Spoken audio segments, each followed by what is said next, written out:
بسم اللہ الرحمن الرحیم الحمد للہ رب العالمین والصلاة والسلام علی اشرف المرسلین نبینا و سیدنا محمد وعلی آلہ و اصحابہ اجمعین۔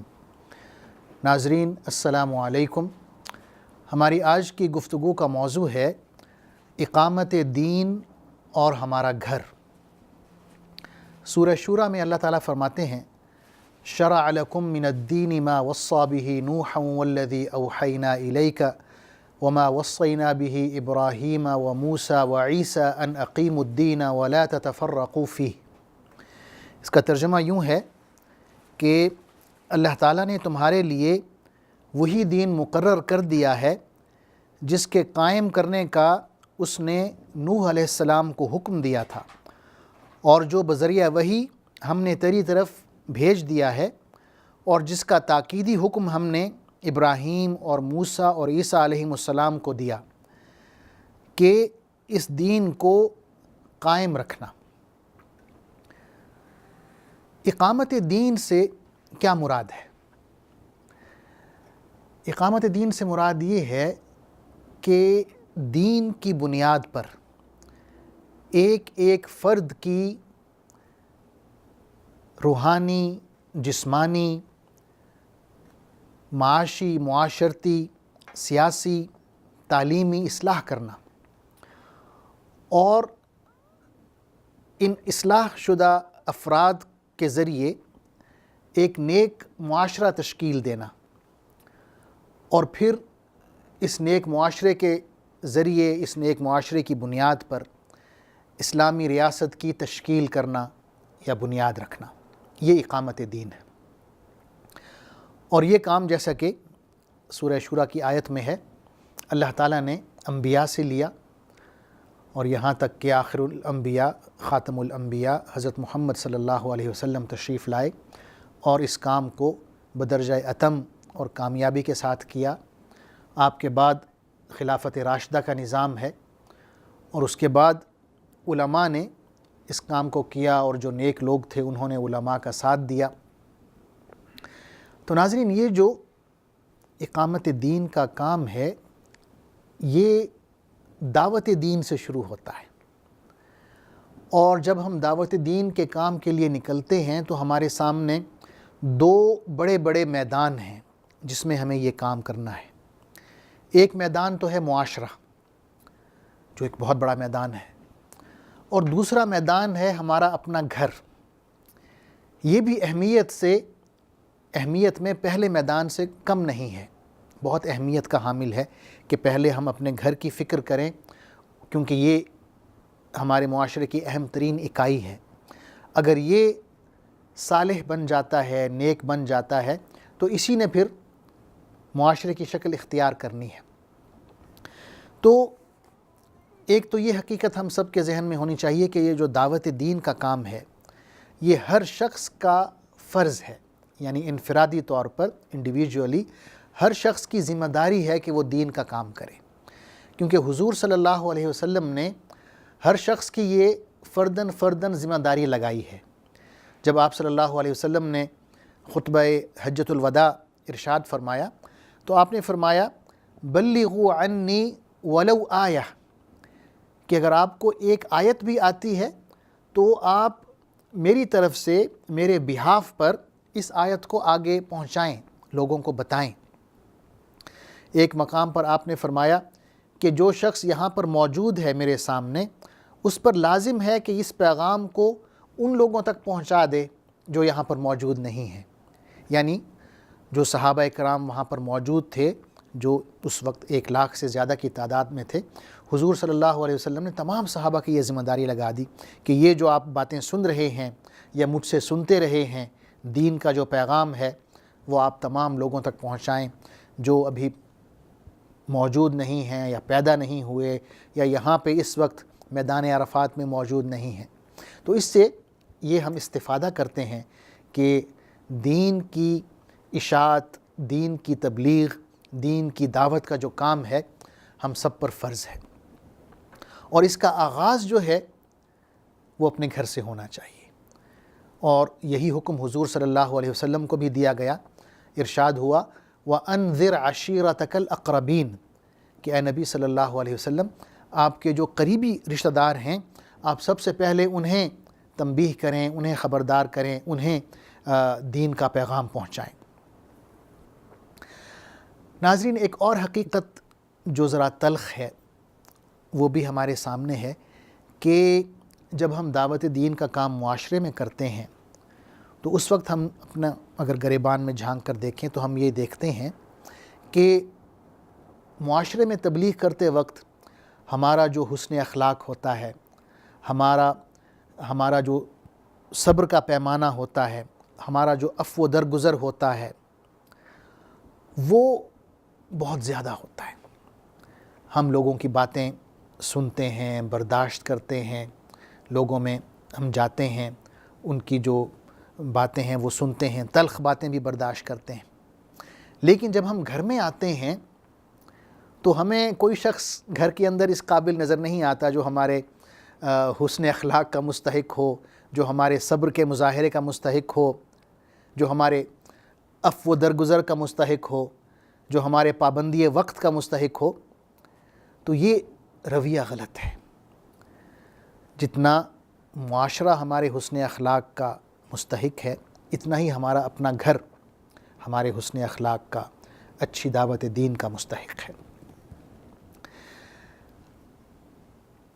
لہٰذا ناظرین، ایک بات جو ہے ہم میں سے ہر شخص کو طے کر لینی چاہیے کہ میری ساری جد و جہد، میرے علم، میرے اخلاص، میری جو صلاحیتیں ہیں، میرے جو بہترین اوقات ہیں، میرے جو بہترین اخلاق ہیں، ان اخلاق کے ذریعے جو دعوت دین کا اولین مستحق ہے وہ میرا گھرانہ ہے، میرے گھر کے افراد ہیں۔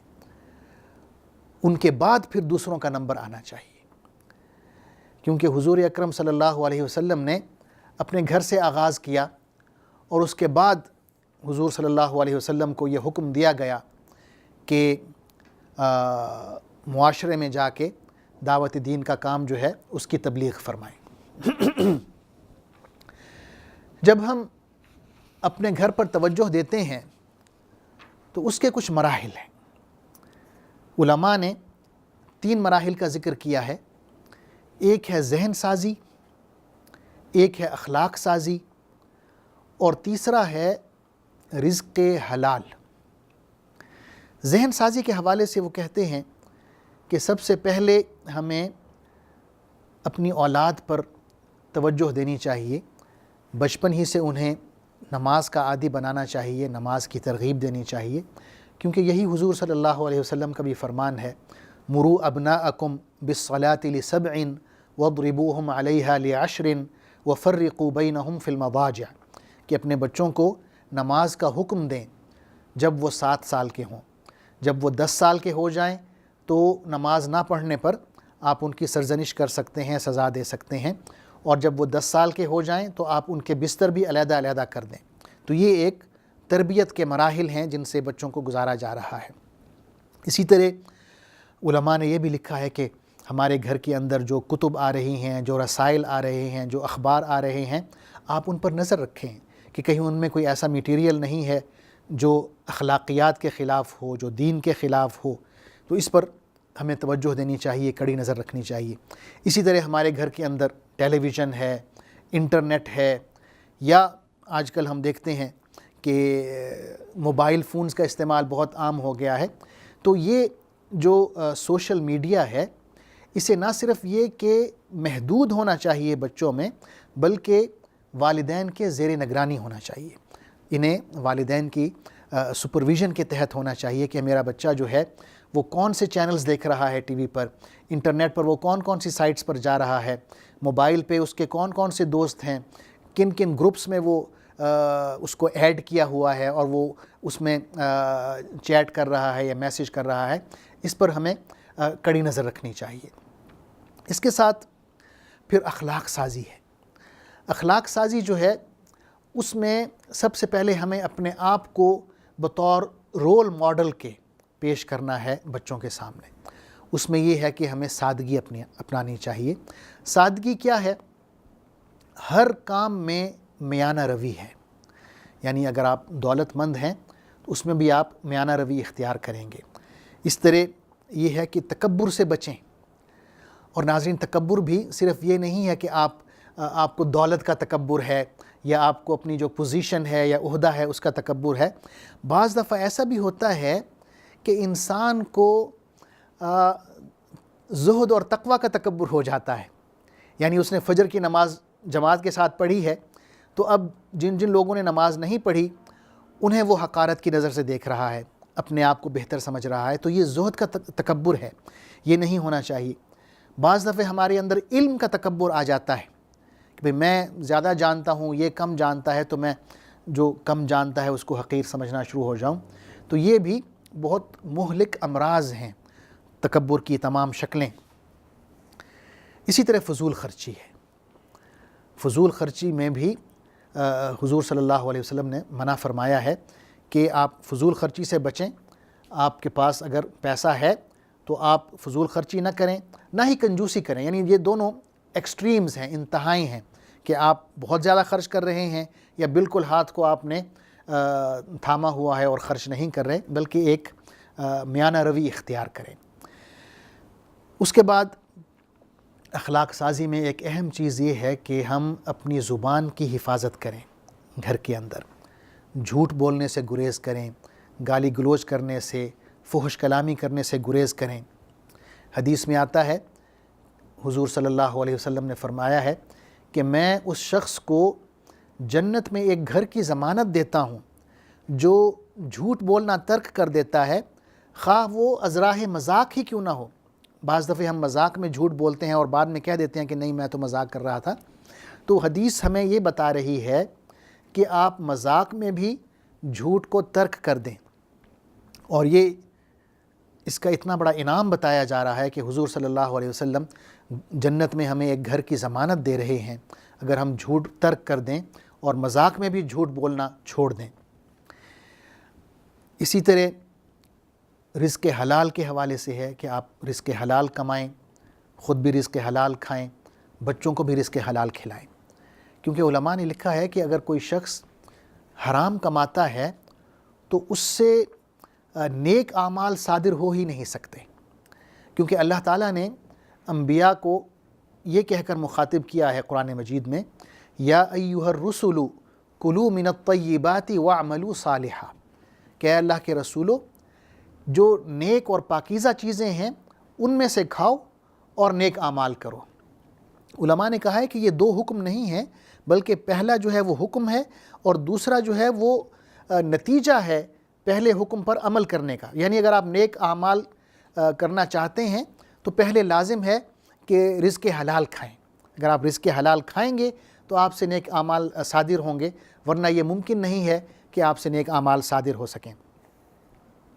تو ناظرین، اگر ہم اپنے گھر کے افراد کی اس نہج پر تربیت کرتے ہیں، ان کی ذہن سازی، ان کی اخلاق سازی، اور یہ کہ ان کی ہم دین کے مطابق تربیت کرتے ہیں، تو پھر جو ہمارا گھرانہ ہے وہ ایک ایسا گھرانہ بنے گا کہ اس کے اندر سے جو ہدایت ہے اور روشنی ہے وہ دیگر گھرانوں تک بھی پہنچے گی، اور پورا ملک جو ہے اللہ کے حکم سے منور ہوگا، اور ایک نیک معاشرہ وجود میں آئے گا جو کہ اسلامی ریاست کی تشکیل کی راہ ہموار کرے گا۔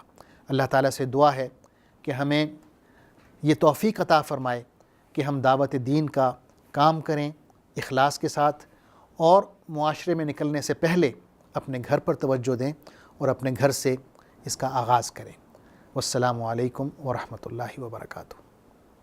اللہم صلی علی سیدنا محمد وعلی آلہ وصحبہ وسلم۔ اللہم صلی علی سیدنا محمد وعلی آلہ وصحبہ وسلم۔